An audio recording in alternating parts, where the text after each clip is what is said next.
Good evening, everyone, and welcome to Election Night 2026. It all comes down tonight, whether the Republicans win the Senate or lose it, whether the Democrats win the House or lose the House. We're going to be breaking down how the race for power in Washington across the states could unfold once the polls close.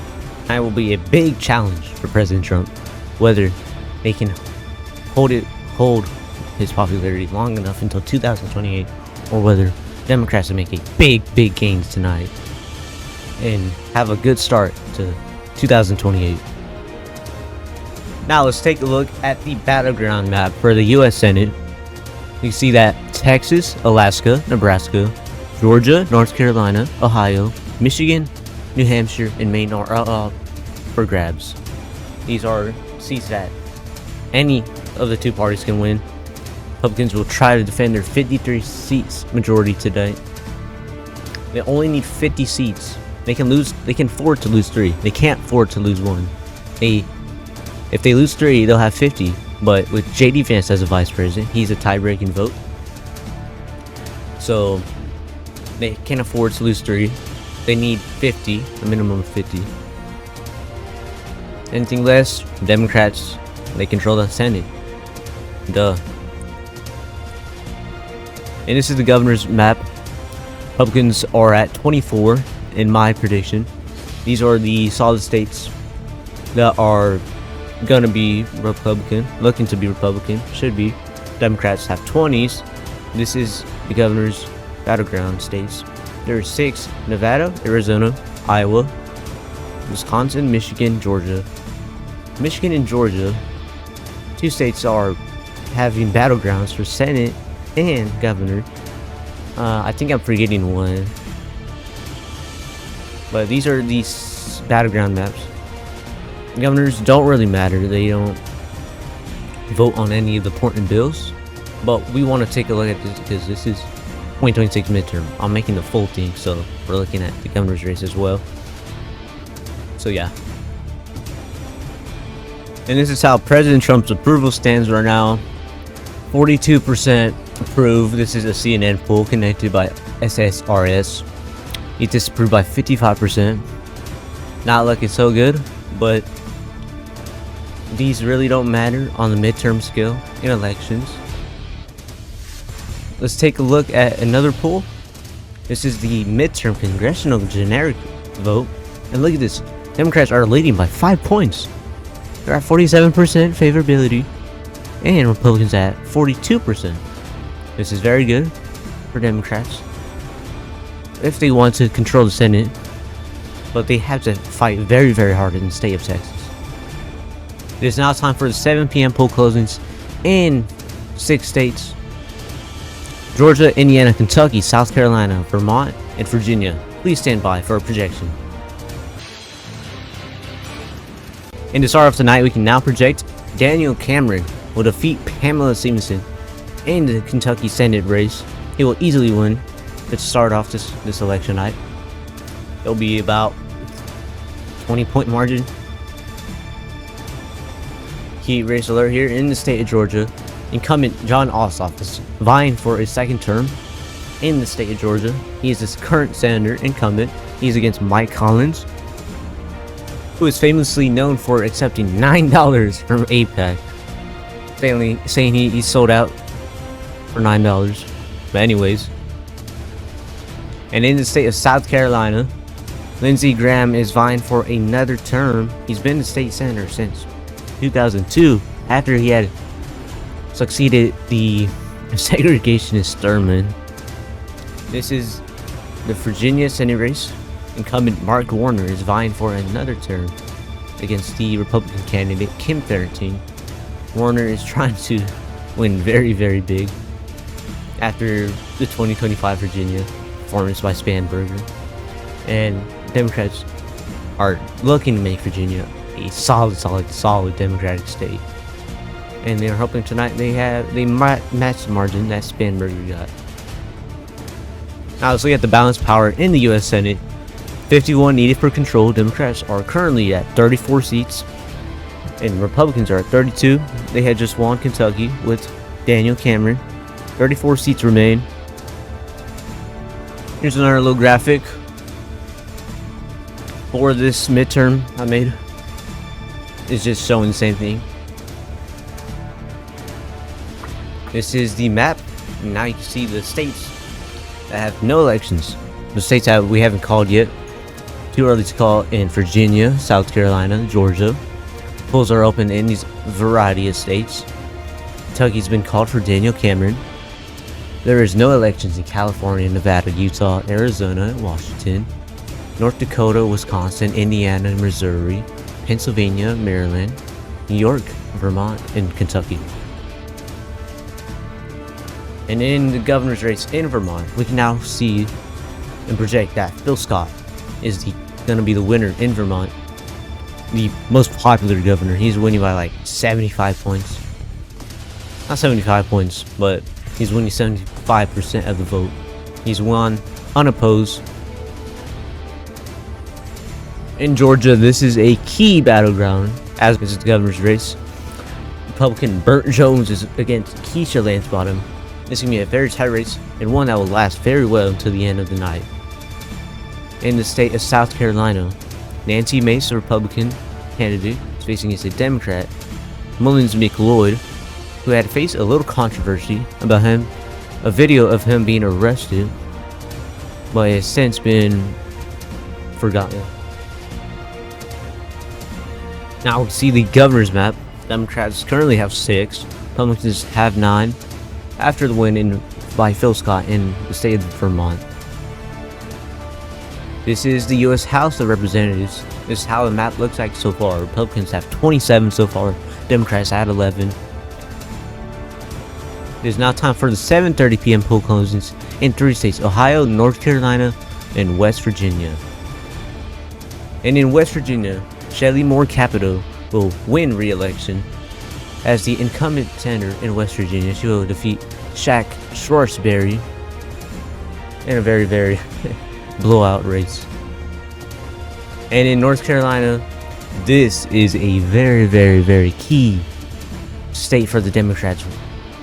Former Governor Roy Cooper is against Michael Whatley. Democrats will be hoping he flips the North Carolina seat. He's been leading the polls, all the polls so far. Will he do it tonight? In the state of Ohio, incumbent Senator John Husted is facing against former Senator Scott Brown. He's looking to win his seat back. Husted had gotten the seat after Vice President J.D. Vance had left his seat vacant. He had become the new senator in Ohio. Husted is looking like he will win this, but it is too early to call right now. This is the U.S. Senate. Shelley Moore Capito had won earlier, just as I just said. Republicans have 33, Democrats have 34. Now taking a look back at the gubernatorial races. In Ohio, Vivek Ramaswamy, a MAGA-aligned Trump-endorsed candidate, is against the Democrat Amy Acton. It's gotten close, but Ramaswamy looks like he's going to win. Pulitzer is too early to call in the state of Ohio in the governor's race. Now back to the governor's map. Democrats are still at 6, Republicans are at 9. Nothing has changed so far. Ohio is too early to call. South Carolina and Georgia. Georgia is expected to be the closest of the too early to call so far. And now back to the U.S. House. Republicans are at 43. Democrats are at 17. 218 to control the House. And Republicans are so far crushing the Dems with this big lead so far, but expected to go down at the end of the night because the Democrats are favored to win the House. Now taking our first look at the magic wall. Lindsey Graham, the incumbent senator of South Carolina, alongside with Tim Scott, he is ahead by 7,185 votes.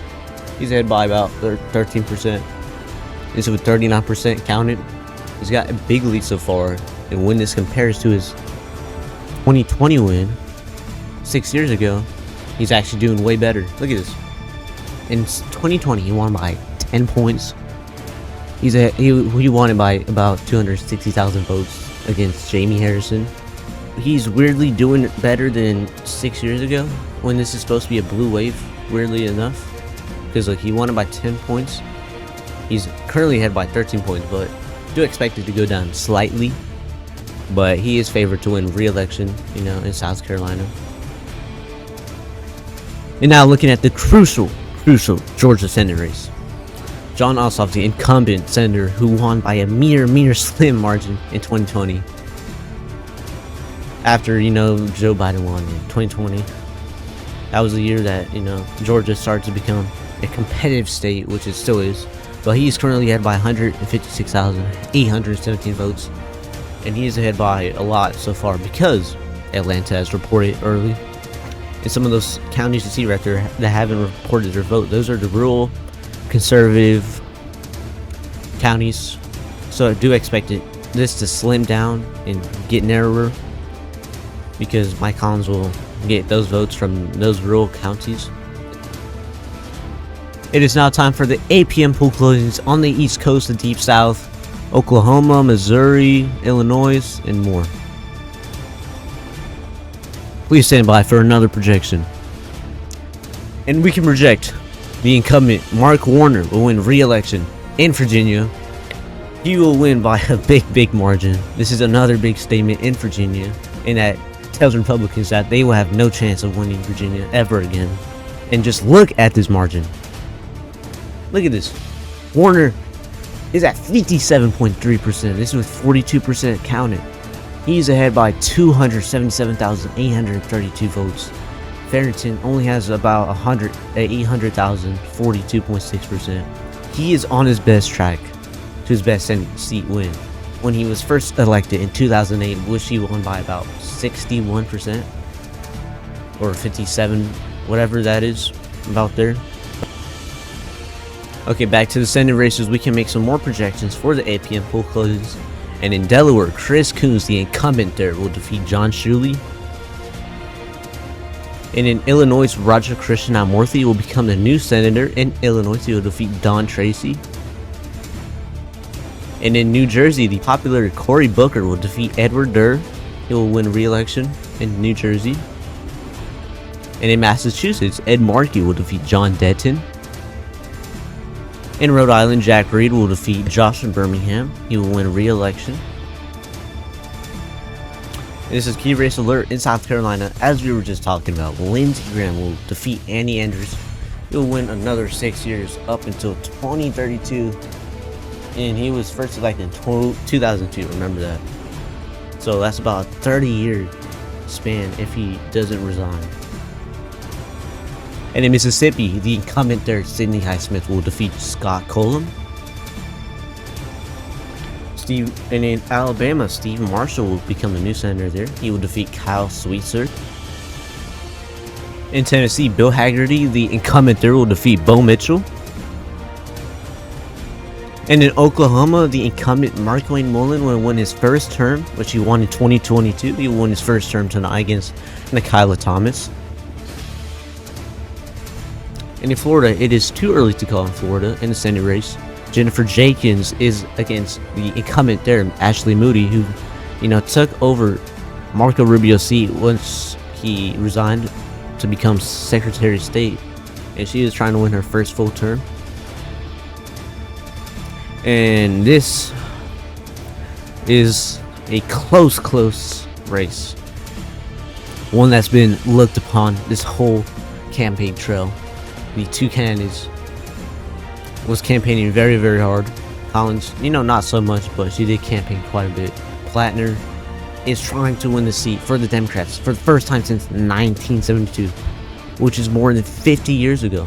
Democrats have not had this Senate seat in Maine since 1972. Collins is trying to win once again, trying to be inevitable. Polls are not favoring her, but it's been going back and forth. It is a toss-up in Maine. In New Hampshire, Chris Pappas is against John Sununu, the brother of Chris Sununu, who was the governor of New Hampshire, who was very popular. It's too early to call in New Hampshire, and this is actually a state that Republicans were looking into and has gotten pretty close, but it does lean Democratic. And now this is the map now in the U.S. Senate. Democrats are at 40 now. Republicans are at 38 with the projections for the 8 p.m. poll closings. And now in Illinois, in the gubernatorial race, J.B. Pritzker will win re-election over Darren Bailey. And in Maryland, Wes Moore, this is a rematch actually from 2022, from the last midterm. He will defeat Ed Hale. He will win re-election there, very popular governor. And in Massachusetts, Governor Maura Healey will win re-election. She will defeat Mike Kinali. And in Rhode Island, Dan McKee will defeat Aaron Gutkian. And in Alabama, the incumbent Senator Tommy Tuberville will become the new governor. He will win his first term. He will defeat Doug Jones. In Tennessee, Marsha Blackburn, the incumbent there, will defeat Jerry Green. And in Oklahoma, the Attorney General Gunther Drummond will defeat Sidney Munson. He will win his first term as the governor of Oklahoma. It is too early to call in the state of Connecticut right now. Ned Lamont is against Ryan Fosdale. Ned Lamont is the incumbent there, expected to win, but we're going to hold off a little bit, let the votes come in more. And in Maine, Shayna Bellows is trying to become the new governor of Maine after Janet Mills announced her retirement after her failed campaign, trying to run for senator against Grant Planner. She failed. But Shayna Bellows is against Robert Charles. She's trying to win her first term as a Maine governor. And in New Hampshire, Kelly Ayotte, the incumbent Republican of New Hampshire, is against Sherman. I forgot his first name, but Ayotte is trying to win another term after she won her first term 2 years ago. The very popular Chris Sununu had retired and left Ayotte to win her first term. And in Florida, a three-way race that has speared up has gotten interestingly close, but Byron Donalds is expected to win against David Jolly and the independent Jason Pizzo, who is focusing to win, but he's probably not likely to win. Doesn't have really much of a chance. And in Pennsylvania, the very, very popular Josh Shapiro is against Stacey Garrity, who has run one of the worst campaigns in this election. She will probably get landslided by the end of this. And in the governor's map now, Democrats still behind by 2 seats. They're at 10. Republicans are at 12 after the 8 p.m. poll closings. And we can now project the first pickup of the House is by the Republicans. They will pick up Missouri's 5th district after redistricting it to cancel Kansas City out so they could get this district. So they will have 4 seats, and Democrats will have 1 after this pickup. And now in the U.S. House map, Republicans are at 105, Democrats are 76. It's getting a little closer, but the Republicans still lead pretty big for the fight for the U.S. House. And back to Ohio, this is back to the magic wall. John Husted is currently ahead by 71,099 votes. The western counties haven't reported votes yet, and actually those are the rural counties. So Husted leading by this margin so far. It's 42% of the vote counted. Is very good. Very, very good. Very, very, very promising. He'll win this because those are the rural counties that are more conservative, and those will go strongly for him. So, but Sherrod Brown is at 47.8%, but it's still pretty close in Ohio. And now in North Carolina, Roy Cooper. This is a very, very tight race. Ones that Democrats need tonight. This is a must pick up for the Democrats if they want to control the Senate. Roy Cooper is currently ahead by 40,403 votes. He's got 50.5%. Michael Wiley's at 48.6%. This is 44% reported. It is very, very tight in North Carolina so far. And now, looking at the map now, Republicans still at 38, as we just saw. Democrats are at 40. And in New Hampshire, this is the sides of uncalled leads. Chris Pappas is currently ahead by 4.8%.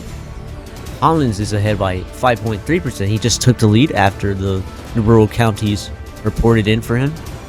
And Atlanta's still counting their votes slow. So in Florida now, Ashla Moody is ahead by 8.2%. It just goes to show how Republican Florida has become. And in Maine, Susan Collins is ahead by a slim 1.4%. And as you can see, that at the bottom there, Democrats are at 76 seats, Republicans are 105, one pickup. It is now time for the 8:30 p.m. poll closings in one state, in Arkansas. Stand by for another projection. And in Arkansas, Tom Cotton, the incumbent senator, will defeat Haley Schaffner, who will win another term. And now looking back at the map, it is a 1 seat difference. Democrats still ahead by 1 seat. They have 40, Republicans are 39 after the projection for Tom Cotton, Arkansas. And this is a key race alert. In the governor's race for South Carolina, Nancy Mace has to defeat Mullins and McLeod by a comfortable margin. And in the Arkansas governor's race, the incumbent Sarah Huckabee Sanders will defeat Frederick Roloff. And now this is the governor's map now. Republicans at 14, Democrats are at 10. And at the 9 p.m. poll closings is the most competitive of the governor's races. That is at the next poll closing, as we're about to see. And in the U.S. House now, Republicans have jumped up to 113 seats. Democrats at 79. Now let's look at the governor's races in the Magic Wall. This is Ohio. Vivek Ramaswamy is ahead by 122,896 votes against Amy Acton. She has 47.5%. Ramaswamy has 52.1%. This is with 51% counted. All the counties have reported their votes, so he's got a good lead. And when you compare this to 4 years ago, when Mike DeWine won, he absolutely destroyed Nan Wally. He won by over 1 million votes. He won by he got 62.4%. He won it by about 25%. That was a big win for DeWine. Very, very popular, very well liked. And when you compare this to 2026, this year, Ramaswamy isn't performing that well. Look, in 2022, Democrats only picked up 3 counties. Just a truly embarrassment. 2022 for Ohioans, Democrats. And this is a 10% drop off for Ramaswamy. Look, 52.1. DeWine got 62.4%. Ramaswamy's at 52.1%. Look at this. Acton's at 47.5%. And Wally got 37.3%. So that is a big jump in Ohio.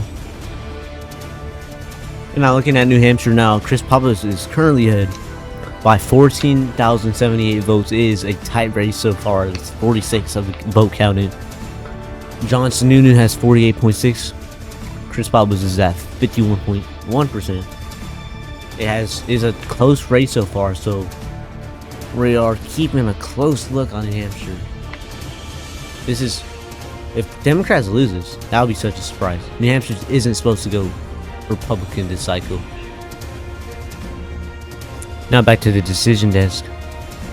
This is a little graphic here. It's going to show you how we count the vote and how we make these projections with the math and like what type of votes are rolling in. So yeah, here's Roy Cooper with 55% of the estimated vote counted so far. Roy Cooper has 1,542,858 votes. Michael Wally's got 1,400,078,868 so far.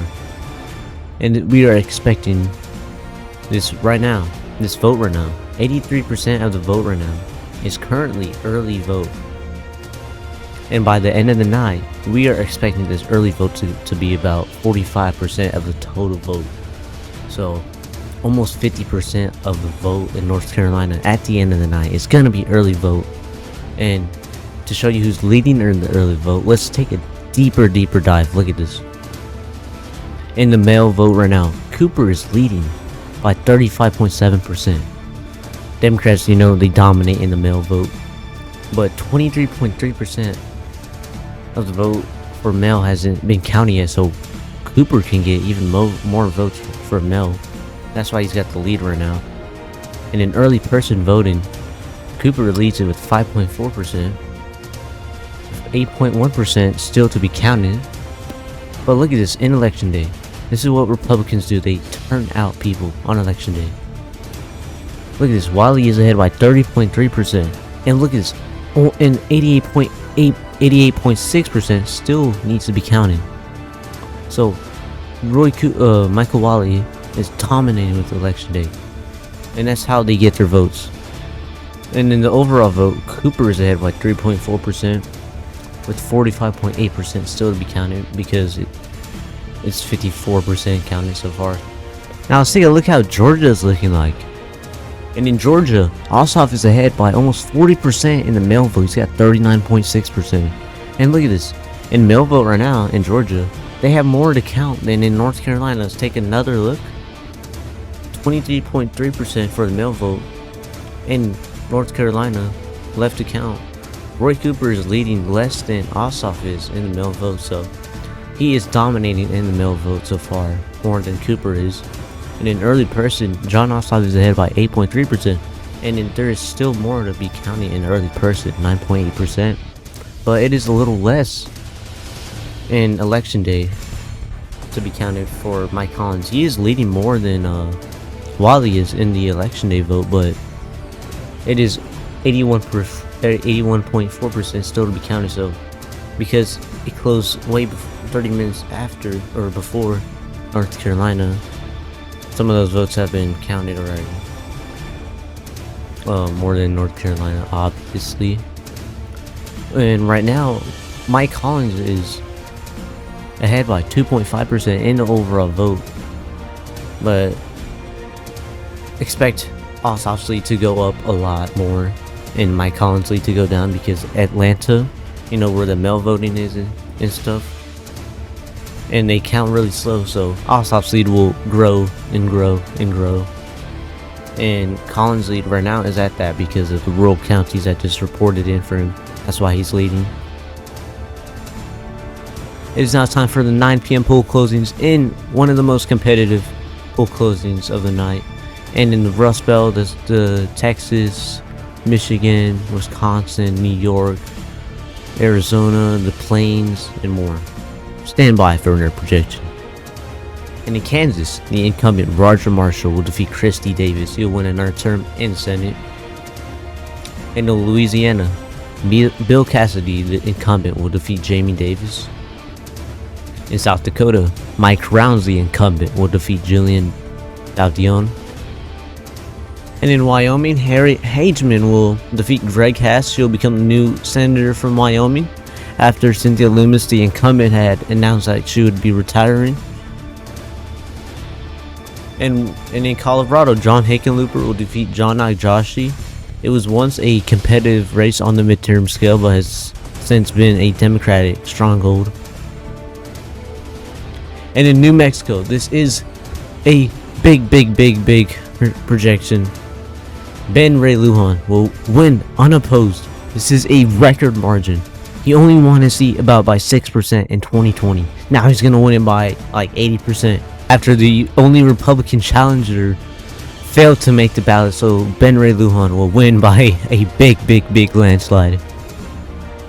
And in Iowa, Josh Charek is against Ashley Hinson, the Republican nominee, after Joni Ernst had announced that she would not run for re-election. So Ashley Hinson is running to become the new senator of Iowa. And in Minnesota, Lieutenant Governor Peggy Flanagan is against Royce Wright, who ran in 2024 against Amy Klobuchar and lost. And in Michigan, the conservative Democrat Haley Stevens is against the moderate Mike Rogers, and this is expected to be the closest Senate race of 2026, and one that will last many days. And in Texas, the state representative James Tallarico, who barely won his primary against Jasmine Crockett, is going to face the Attorney General Ken Paxton, who kicked out the incumbent John Cornyn out of the primary. It was a three-way race: Wesley Hunt, Paxton, and Cornyn. And Cornyn did lose the primary, so he won't be winning re-election. But Texas is interestingly close, like it was 8 years ago in Trump's first midterm. In Nebraska, the independent Dan Osborne is against Pete Ricketts, the incumbent, expected to be a little closer than it was in 2024 when Dan Osborne first ran. This is the U.S. Senate now. It is a 1-seat difference. Democrats are at 42, Republicans are at 43 after the 9 p.m. poll closings. In the governor's race in Connecticut, Ned Lamont will win against Ryan Fazio. He'll win another term. And in Maine, we can project Shayna Bellows will now win against Robert Charles. She'll become the new governor after Janet Mills had retired. And in New York, Kathy Hochul will defeat Bruce Blakeman in a bigger win than she did 4 years ago. It was a close race in 2022, but one that was expected to go to the Democrats, but she had barely only won it by about 6 points. So let's take a look at that now. And looking at the Magic Wall in New York, this is current margin. Kathy Hochul has 59.7%. Bruce Blakeman has 39.8%. 23% counted. We can now project New York will go to Kathy Hochul, incumbent.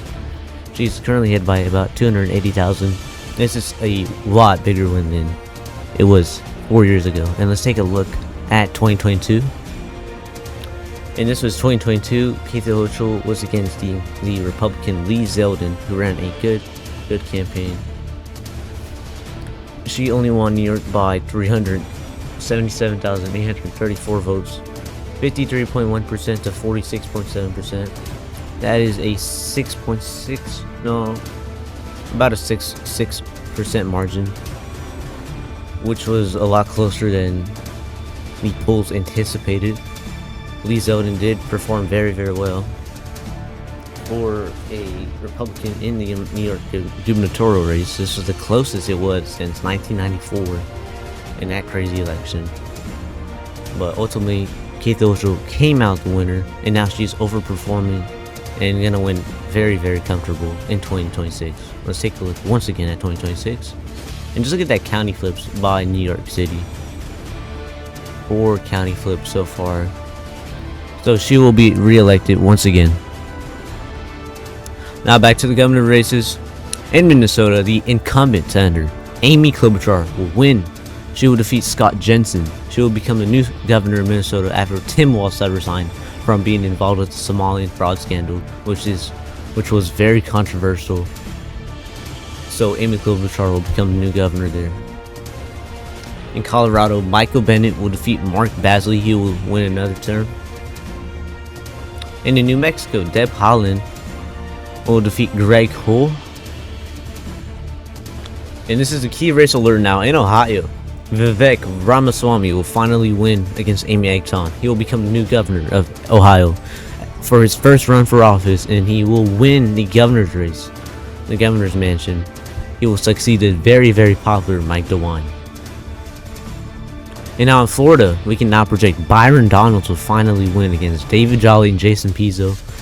He will succeed the very popular, again, Ron DeSantis, who won his race 4 years ago by 19 points. That was a very, very big win, but he will win by a lot less tonight. In Nebraska, Jim Pillen, the incumbent there, will defeat Carol Blood. He will win re-election. In South Dakota, the incumbent Larry Roden will defeat Robert Arnold. And in Wyoming, Eric Barlow will become the new governor of Wyoming. He will defeat Gabriel Green. In Kansas, Jeff Collier, this is the first pickup of the governor's races. He will defeat Ethan Corson. And this is a pickup for the Republicans after Laura Kelly, the incumbent who won by 2 points in 2022, was ineligible for a third term. So this is going to be a Republican pickup for the governor's races. In Texas, Governor Greg Abbott is against Beto O'Rourke, who ran 8 years ago, remember, in the first Trump midterm, and had almost defeated the incumbent Ted Cruz, which that close was only a 2.5 margin. And he's running for governor once again, like in 2022, 4 years ago, against the same governor, Greg Abbott. He had dropped out early in the race. And then he jumped back in once he saw that Tallarico was polling very well against Paxton, in which he won his primary nomination. But he's not that favored tonight. In Arizona, the incumbent Katie Hobbs is against Andy Biggs, the Republican challenger. and she is trying to win a little bigger than she did 4 years ago. But this is still a close race, and that's one to watch. She won her race 4 years ago by 0.67%, which was more than Biden did in 2020, and it was a surprise when she did flip that seat, and it was an upset when she faced Carrie Lake, the election denier. In Wisconsin now, Sarah Rodriguez is against Tom Tiffany, and is actually supposed to be the closest governor race of this election alongside Michigan, and is considered a toss-up. Any candidate could win tonight. And in Iowa now, Rob Sand, the Democrat, is against Randy Feenstra, who is likely to win tonight. And in Michigan, this is a very, very, very interesting race. The independent Duggan is pulling like as much as 25% against James and Jocelyn Benson, and anyone can win this. Just imagine if the independent would win tonight. What a close race that is spearing up here in Michigan. And now the governor's map. Democrats are at 16, Republicans are now at 20 after 9 p.m. And in Texas, we can now project the first House seats of Texas will flip.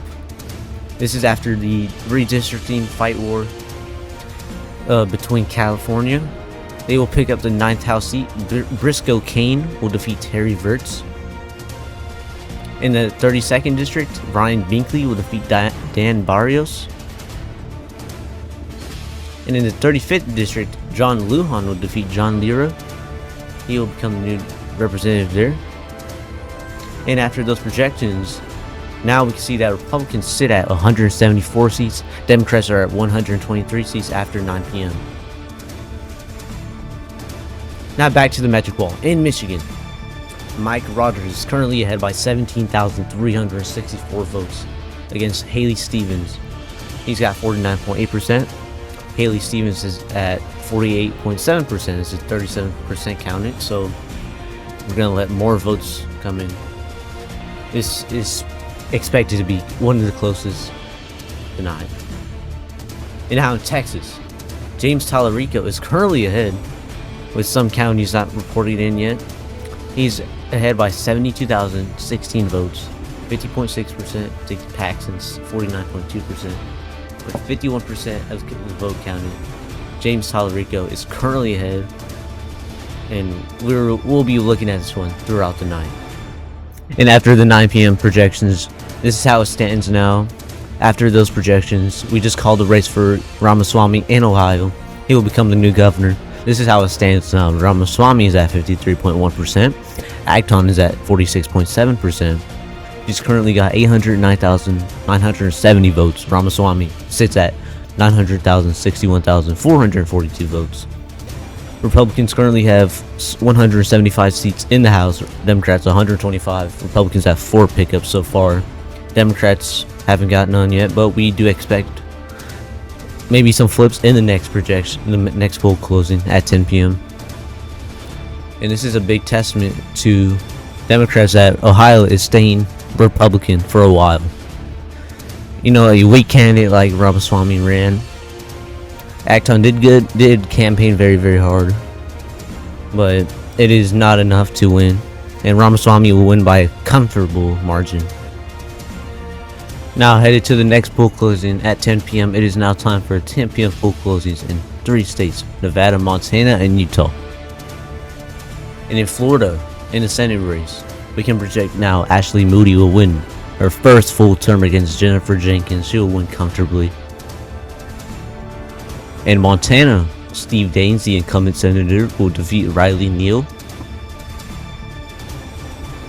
And this is how the Senate stands now. Democrats are at 42, Republicans are at 45. No key projections yet, but we just called 2. This is how the uncalled states stand so far in the Senate. Ossoff is ahead by 3.6%. Cooper is ahead by 2.2%. Houston is ahead by a comfortable 4.3%. Lower still holding off in Ohio. In Minnesota, Royce White is currently ahead by 0.8%. And in Nebraska, Osborne is currently ahead by a slim 0.6%. In Pennsylvania, we can now call the race for Josh Shapiro. He will win by a big margin against Stacey Garrity now.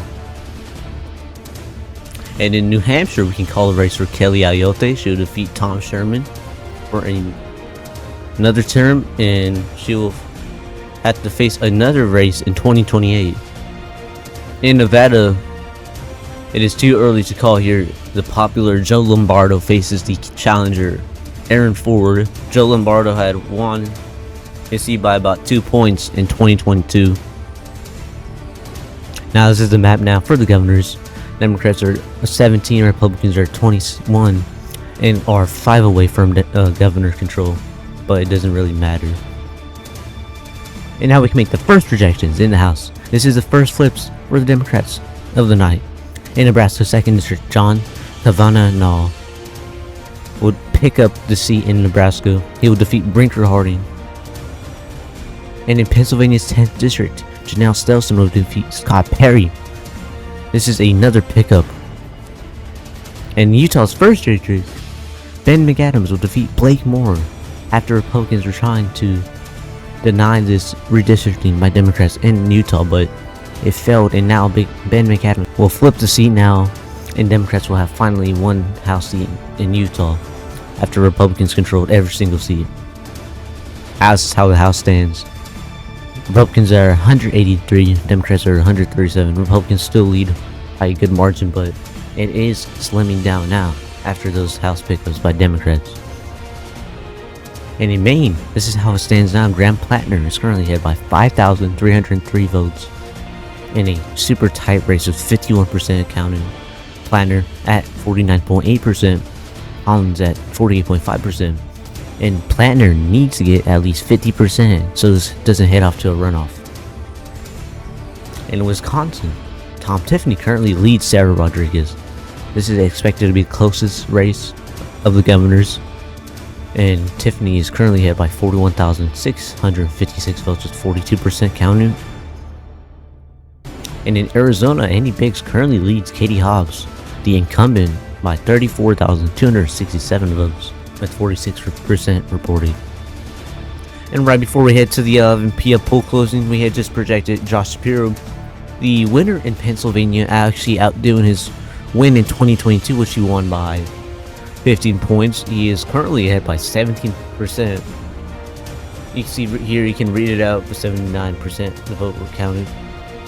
You know, he is the most contentious candidate for 2028 alongside Gavin Newsom and some others, but he has won Pennsylvania bigger than in 2026, just to show how Democrats are performing tonight, just like they did in 2018.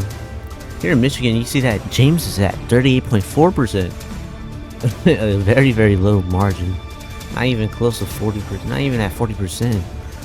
The Democrat and the Republican in Michigan, because Duggan is pulling so high. Look at this. He's at 25.2%. Duggan, he is pulling very high. It can cost Benson the loss today because he is taking away votes from both candidates. And Michigan can flip to the Republicans in the governor race.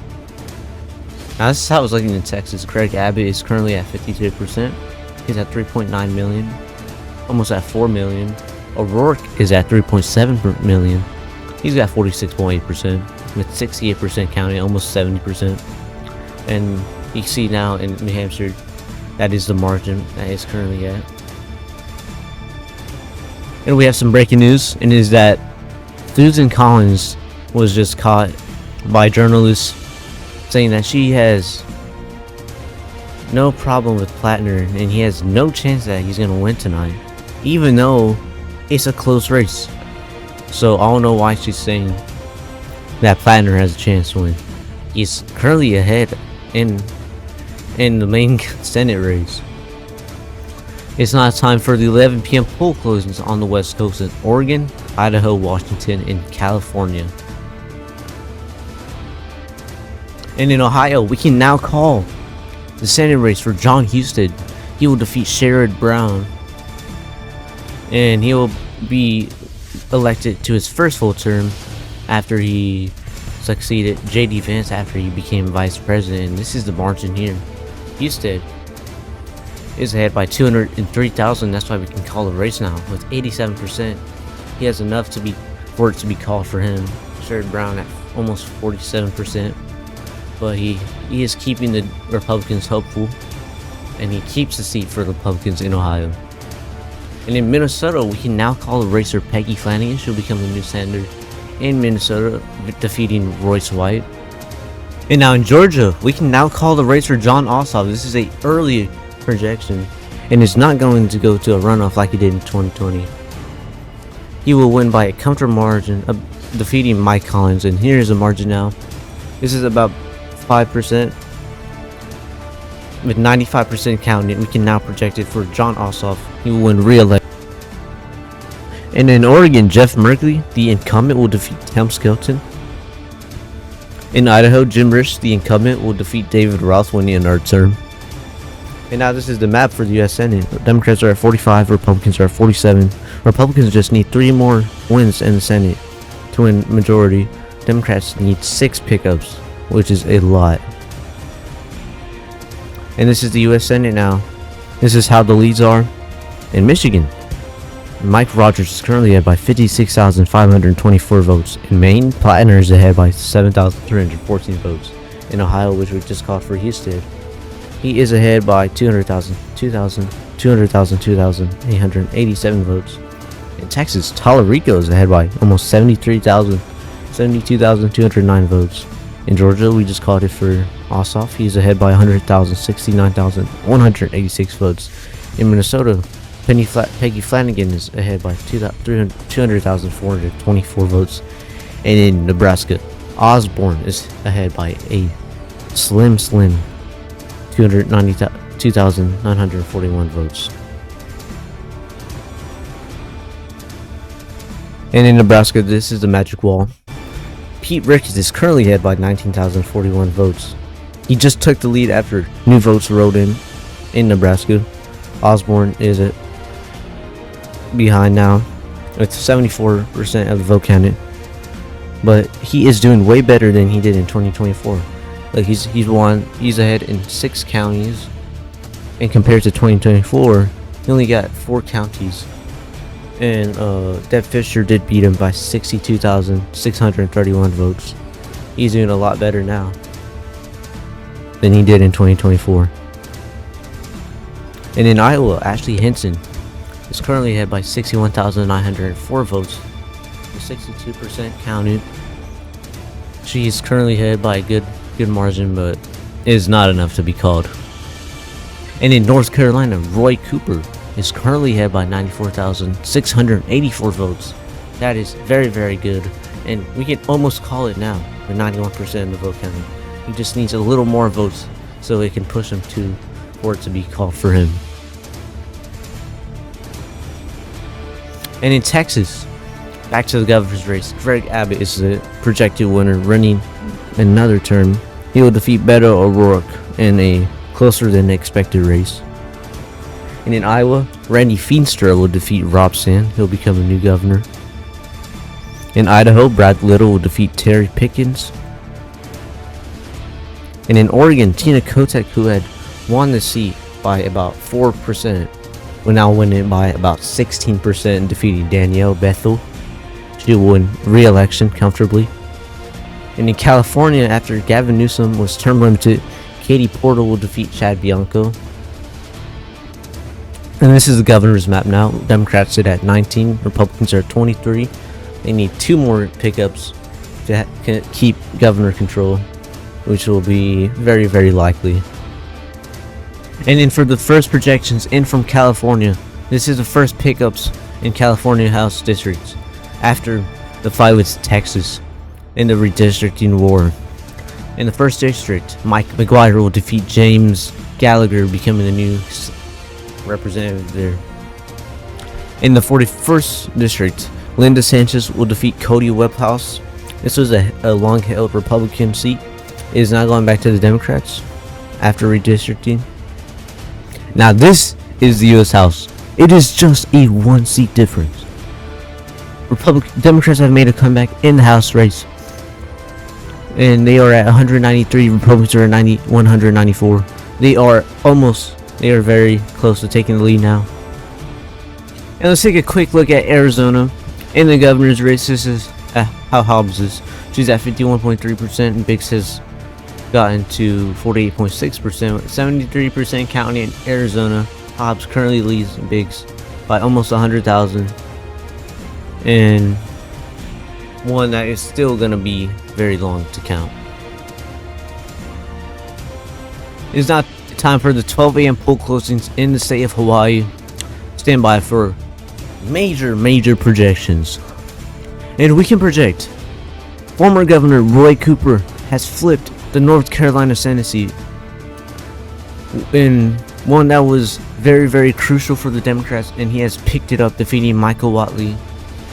And Tom Tillis, who was the incumbent Republican, declined to run, and that has resulted in Roy Cooper flipping the seat. He'll become the new senator in North Carolina. This is the margin right here. Roy Cooper is ahead by about 180,000. He's got 51.5% to Whatley's 48.2%. With 96% of the vote counted, we can now project North Carolina will go to Roy Cooper. And in New Hampshire, Chris Pappas will finally defeat John Sununu in a closer than expected race.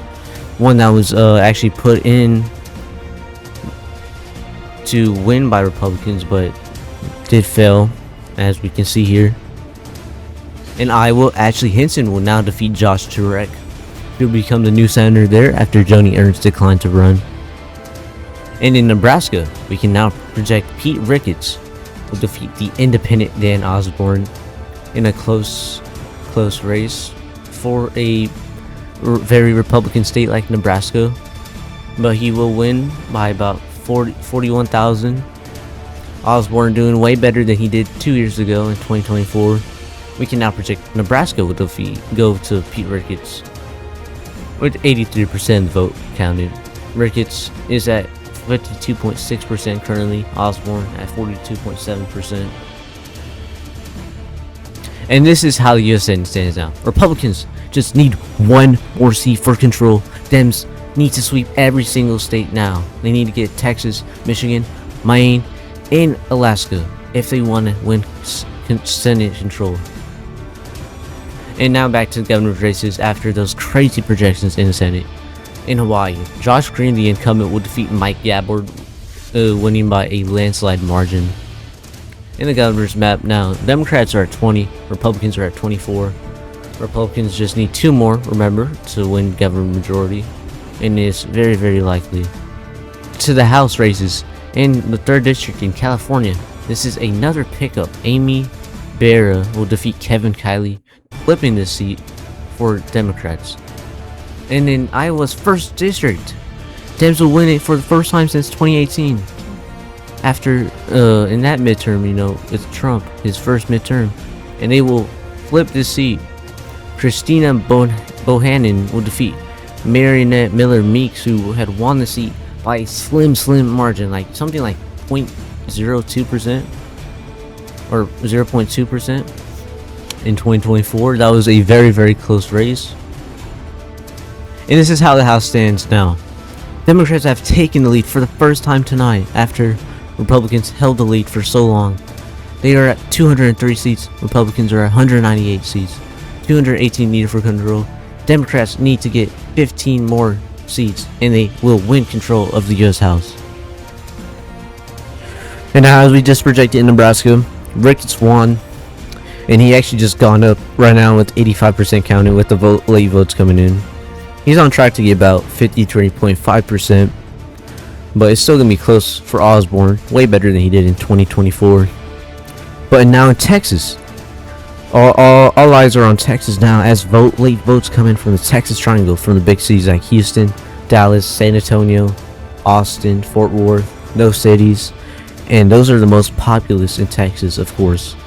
And in the suburbs of those cities, which are Republican and Democratic, which are purple, they don't lean any way, but which are purple, and those late votes are arriving now, which we are estimating to be about 200k votes coming in now in Texas.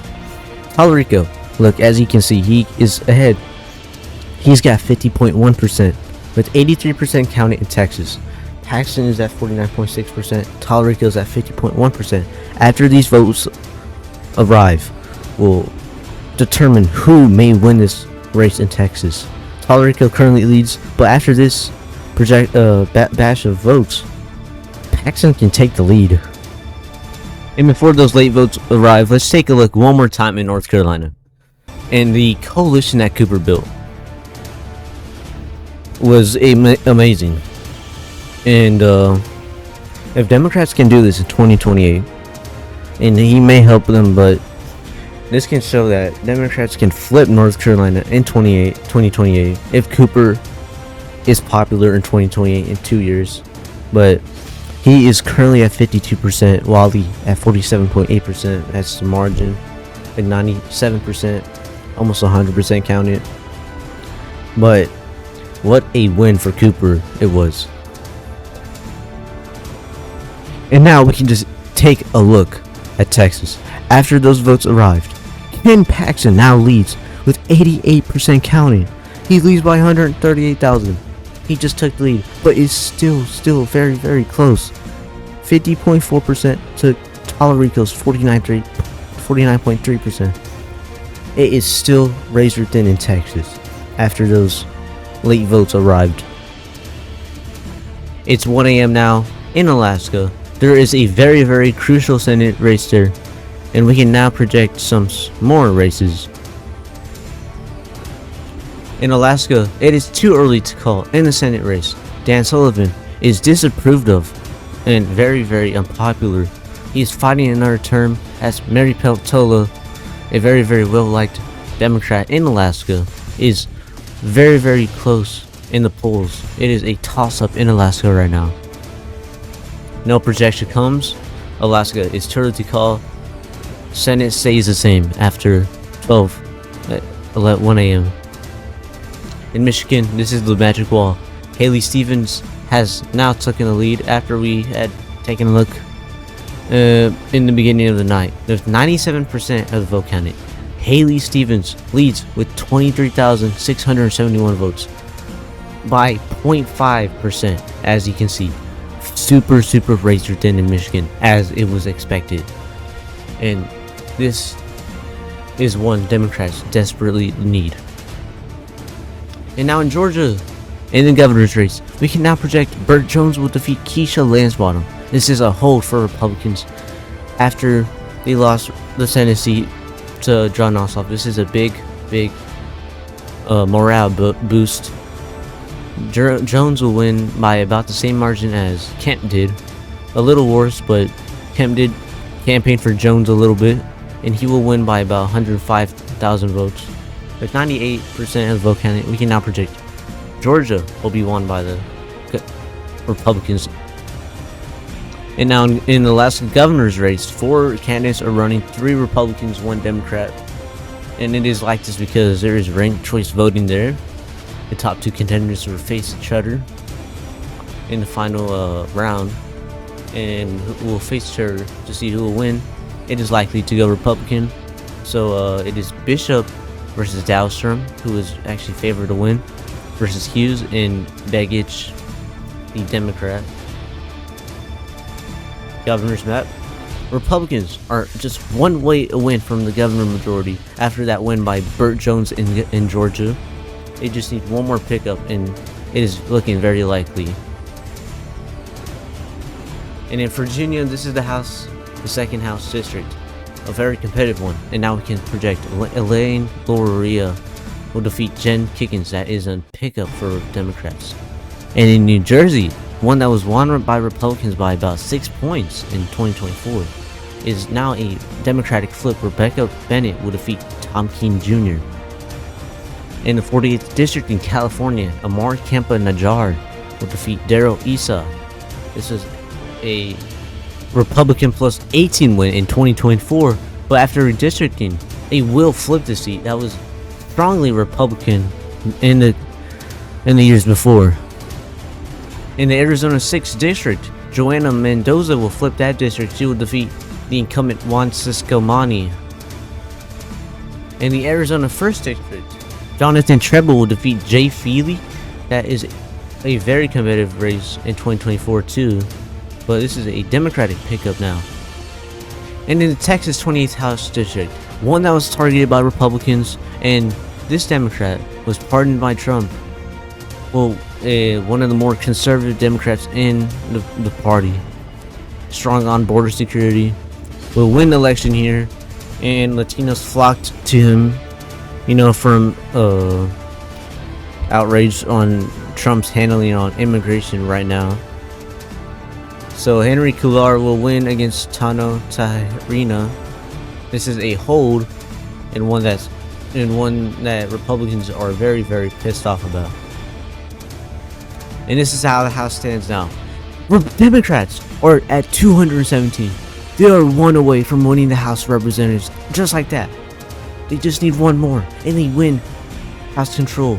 Republicans at 204. They just need one more. It is now or never for the Democrats. And then even more breaking news. Speaker Mike Johnson was just caught on tape saying that they might lose Texas and Alaska, two states that they desperately need. Well, they might not need Alaska, but they desperately need Texas to keep their majority in the Senate. And he just been caught saying that they might lose it, and that is a very bad sign, because this is a very MAGA Republican, Mike Johnson, and he is very skeptical now that they might actually lose Texas and Alaska.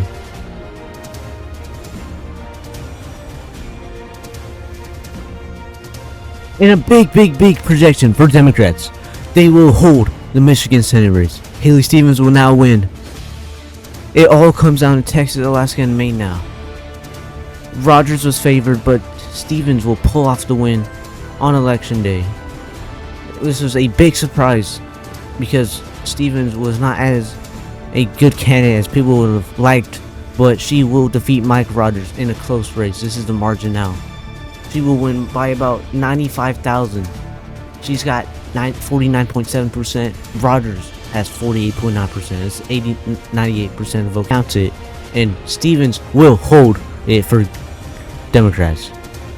Now this is Senate now. Democrats at 48. Republicans are at 49. They need to sweep the remainder states if they want to win Senate control. It is just surprising how close this is now, but they have to win Texas. They have to. They need to sweep everything. That's all I'm saying. And in Arizona, Katie Hobbs will win re-election once again, and a much bigger win than she did in 2022, but a close race no matter what. This is the margin in Arizona. She will win by about 49,000 votes, a little more than she did in 2022. But this is still a very close race. Look, a 1.2 margin in this race, closer than expected. But Hobbs will win re-election. And talking about 2022, so let's look at that, how it compares. Look at this. In 2022, she only won it by about 17,000 votes, a little more than Biden did, but still a super narrow win. This was an upset Carrie Lake wouldn't concede. This was a big surprise to Republicans. This is supposed to be the red wave year, of course, and they did lose this race, and they don't even have a statewide office in Arizona right now. It's a Democratic controlled state. And in Wisconsin now, we can now project Sarah Rodriguez will defeat Tom Tiffany in a super narrow race. Let's take a look at that now. Look at this. She only is winning it by about 37,000 votes. Look at the margin. That is a 0.8% margin in Wisconsin for Sarah Rodriguez versus Tom Tiffany.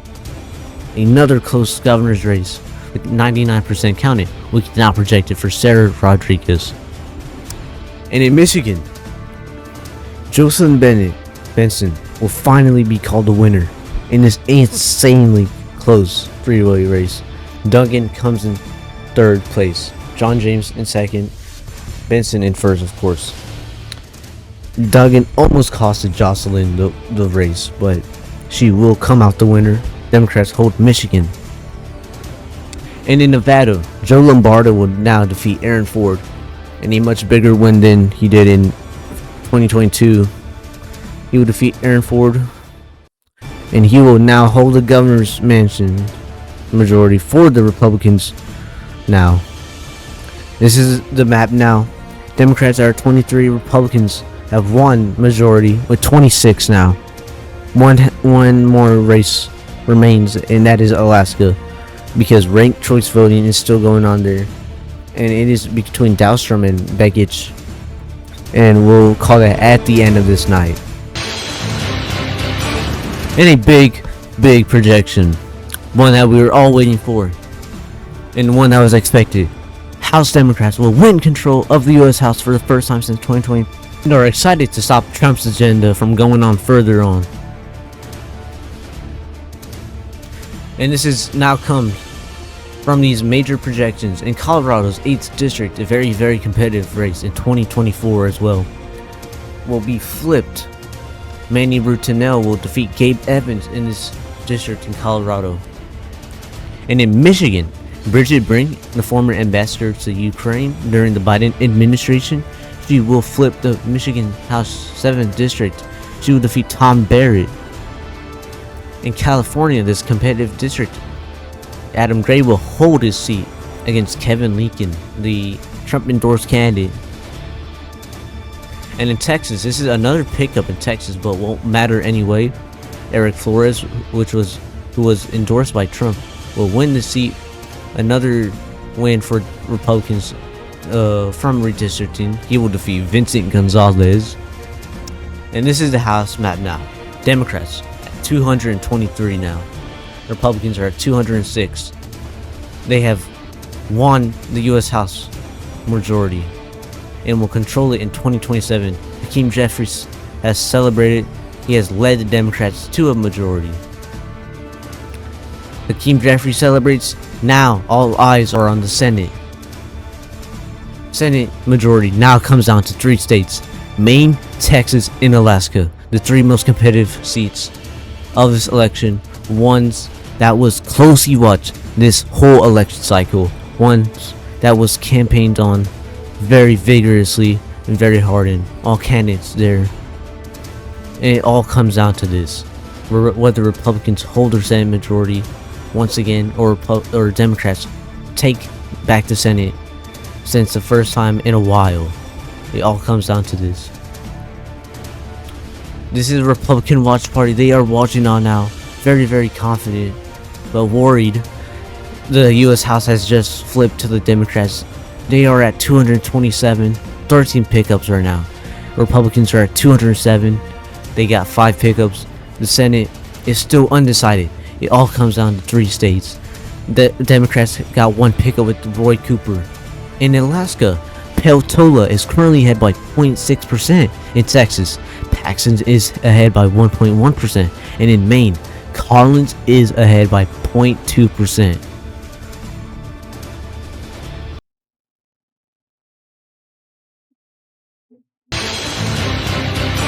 In a big projection, Senate Republicans will keep control of the U.S. Senate. One that was very expected, but Democrats were getting very close to winning control of the Senate in Alaska and in Texas, but has failed at the end, and Republicans will keep control of the Senate, and Trump is excited about this news. Dan Sullivan in Paxton will stop Dems from Senate majority. In Alaska, Dan Sullivan will win and stop ranked choice voting from happening.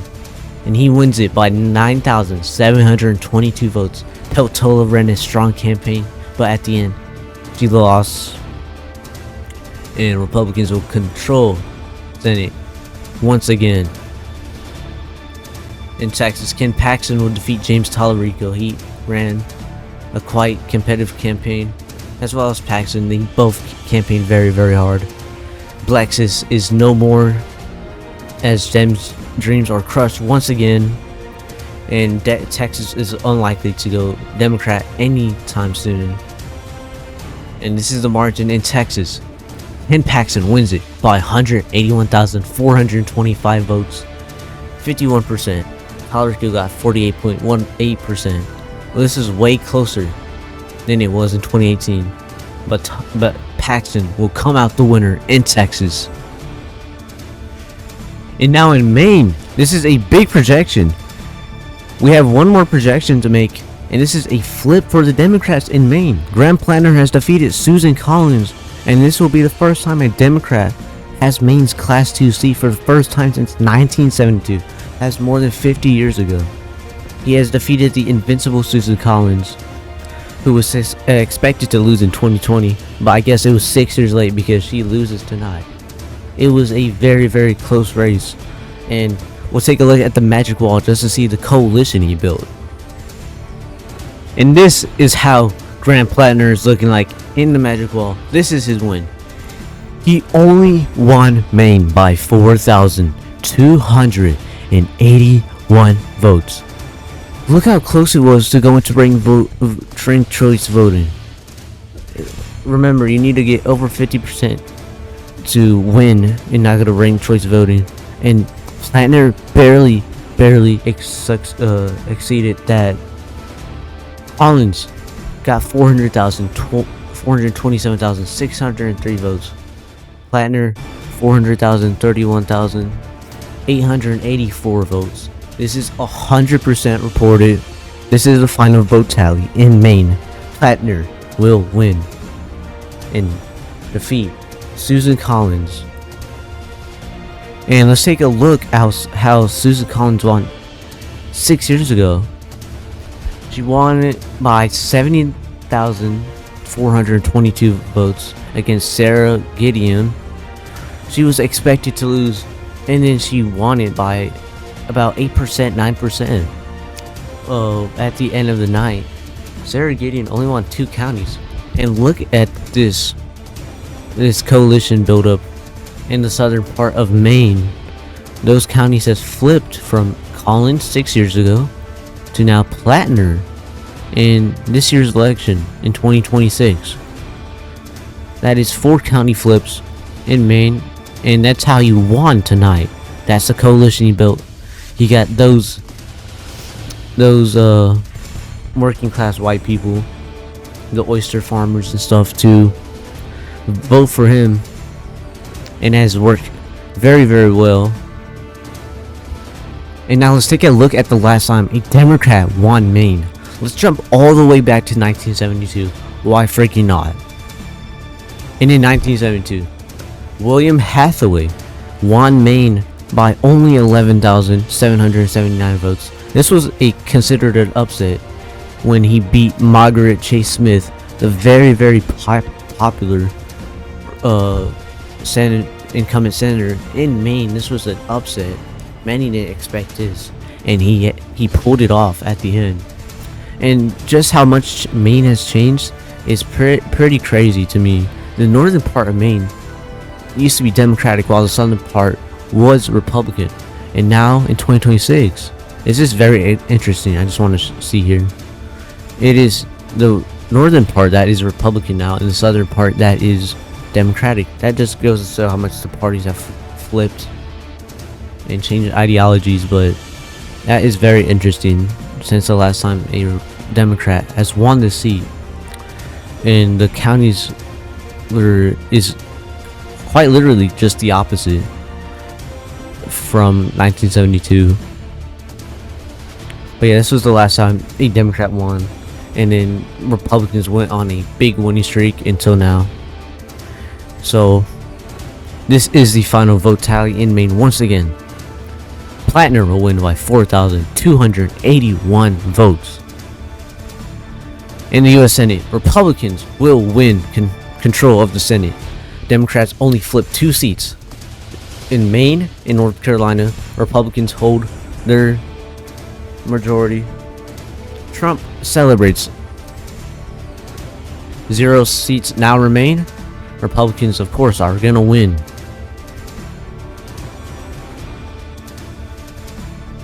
And now to Alaska. This is a final projection of the night for the governor's race. Nancy Dahlstrom will defeat Tom Begich.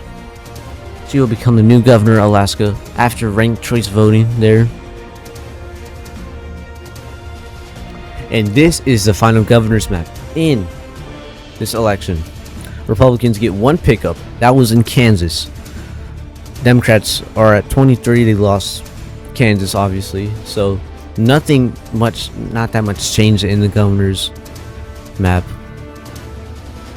And in Pennsylvania, this is the final projections in the most competitive seats of the night. I'm just gonna let this play out, and I'm not gonna talk here.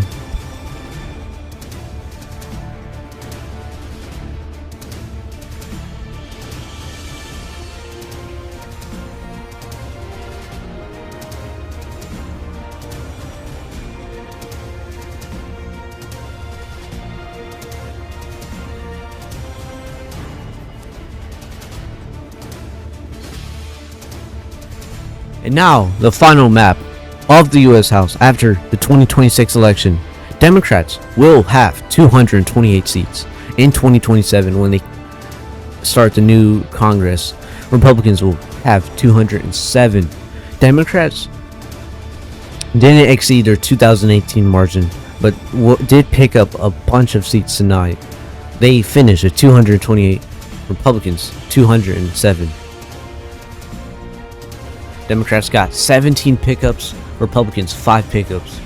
A very, very good night for Democrats, of course. Hakeem Jeffries will become the new Speaker of the House. Now with that projection.